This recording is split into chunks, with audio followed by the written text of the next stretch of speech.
something has to come from something. And the Progressive Era came from the Industrial Revolution. The Industrial Revolution was a time before the Progressive happened. This was in the Victorian era of the 1800s, and even going as far back into the late 1700s. During the Industrial Revolution, it was the revolution of industrial product, such as factories, ways things were made, and the way people crossed the land.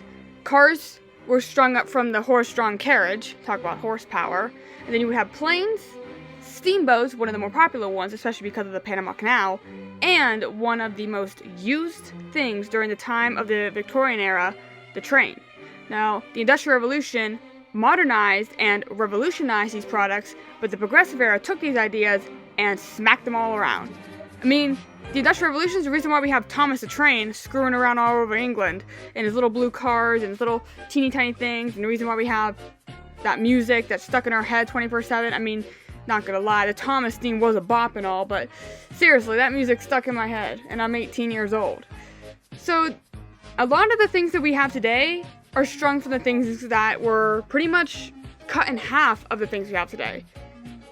Believe it or not, without the Industrial Revolution, there would be no Elon Musk.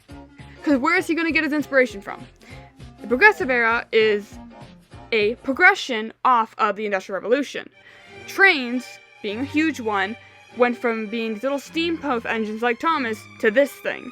Could you imagine being late to work and you have to sit behind this train? I'm not even joking with you. I think I would cry my eyes out. Because this train is from a video titled Really Long Train. This thing looks like it could go on for miles. I mean, what's even in those? Do you need to pull that many black things? I don't think so, because why do you need to pull so many of them? This video is 6 minutes and 25 seconds long. That's a long time to wait behind a train pulling a whole bunch of black things. I'm sorry, I wouldn't do it. I run away. The Progressive Era, for the most part, mainly focused on the building of cities. You know, those big things with big towers and high-rises and money and dirt. Yeah, this is where the cities really began to build up. And also with factories. We'll get to something else with the factories a little later. We'll actually get to a few things. But with the building of these cities, it would cause a huge urbanization move. A lot of people were moving into these cities. The cities that were featured in the 1920s videos, they wouldn't have happened without the Progressive Era. Now, in the factories, there was a big problem. Child labor. This is children doing jobs that adults should be doing. Now, we don't have child labor today, as it is protected by child labor laws, but back then, these children weren't just 15 and 16 like a lot of the teenagers that can work in Subway. These kids were 10 and 11 doing jobs that were built and made for an adult to do. They were getting hurt, they were getting sick, and not to mention, altogether, child or not, the working environment of a factory was not necessarily the safest and or cleanest that they could be. One of the many problems in these factories was highlighted in a book called The Jungle by Upton St. Clair. The problem was the meat packing industry, an industry where they would can meat. You know, the canned chicken you see in the store, canned dog food. This is the industry that would do this. Now, these factories, as I said, were not very clean. And imagine those not clean factories and food that you're eating. Warning, some of the footage that will be happening may be a little grotesque to several viewers. It's graphic. But The Jungle was also very graphic in its own way. It did it with words.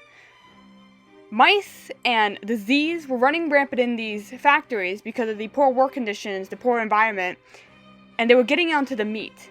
In his book, Claire actually recounted a moment that he saw a worker go up to a piece of meat that was on the floor, pick up that sausage, and throw it into a bin, where the bin would go out to the public to be eaten. It was on the floor, first of all, and these bins weren't clean either. In the bins were urine, feces, rats, mice, and dead mice and rats. So this food would now be contaminated with all these contaminants of carcasses and feces and all that stuff, and it would be going out to the public, and people would be eating it and getting sick. So President at the time, Teddy Roosevelt, went to Congress to try and get this fixed up, because he read the book, and he knew that he needed to do something about it. So in comes the Meat Inspection Act. Meat Inspection Act would go and take people from the agricultural branch and move them through these factories, and the meat would not leave that factory unless it was inspected and it was clean, it did not have a weird odor, and it did not come in contact with any feces or carcasses. And this was a real big problem because it kind of lost trust in America, because the American people were like, if I can't trust my meat, then who can I trust? And funny enough, Upton Sinclair did not write The Jungle to fix the meat problem in America, even though he wrote about it. He actually kind of wanted it to fix the environment of the workers and the salary and how they were treated. And he even said in an interview how he wanted to write a book for America to be hit in the heart, but he ended up writing a book that America was hit in the stomach. Which is kind of ironic, especially because the meat that was leaving this factory definitely was not agreeing with that stomach.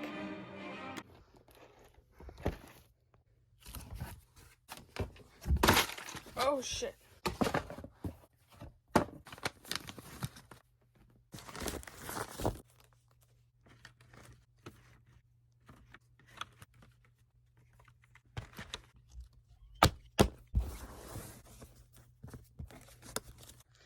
Okay, here is Monopoly.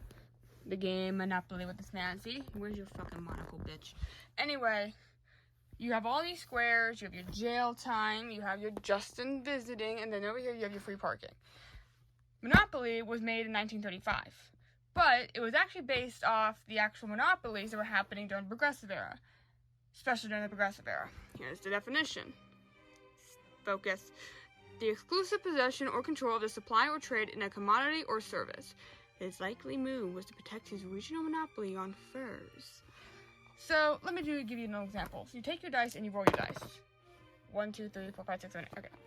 1, 2, 3, 4, 5, 6, 7, 8. Damn it. I already filmed this like twice. Vermont Avenue. So, you take your Vermont Avenue. Okay.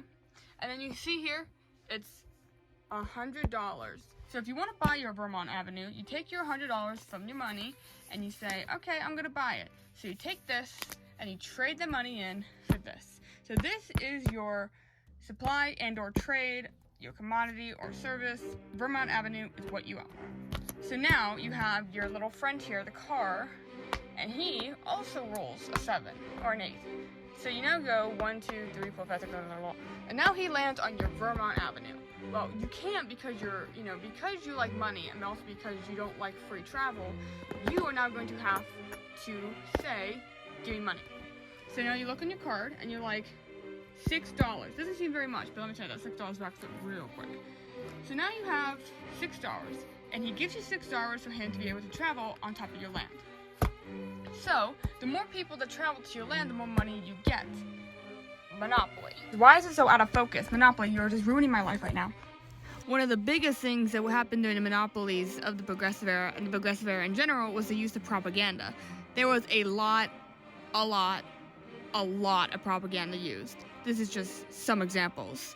The propaganda started really within the Progressive Era and would span outwards into World War I, World War II, Vietnam, Korea, Cold War. Propaganda started here with these political cartoons. This was like the first real type of era of propaganda. And it would always spread outwards and branch outwards into bigger issues. But this they used for the monopolies, they used for the meatpacking industry, they used for immigration, which was another huge big thing that was happening during this time, as 9 million immigrants would migrate to the United States from their homeland, from Europe and Asia, Hispanic countries. Immigration was an all-time high back then for this time. Everything has a start. We have to progress off something in order to get that something. Without the Progressive Era, without unkept and unclean it was, we don't have things like Tesla and iPhone from nothing. The Progressive Era was able to progress off things that came from the Industrial Revolution, modernize them, send them off to the future, and that's how we have the things we have today. We wouldn't have the nice technology we would have without the evolution that came from the Industrial Revolution, passing through the Progressive Era and into the 50s, 60s, 70s, all the way up to the technology age that we have now. We can thank the Progressive Era for the future that we now live in.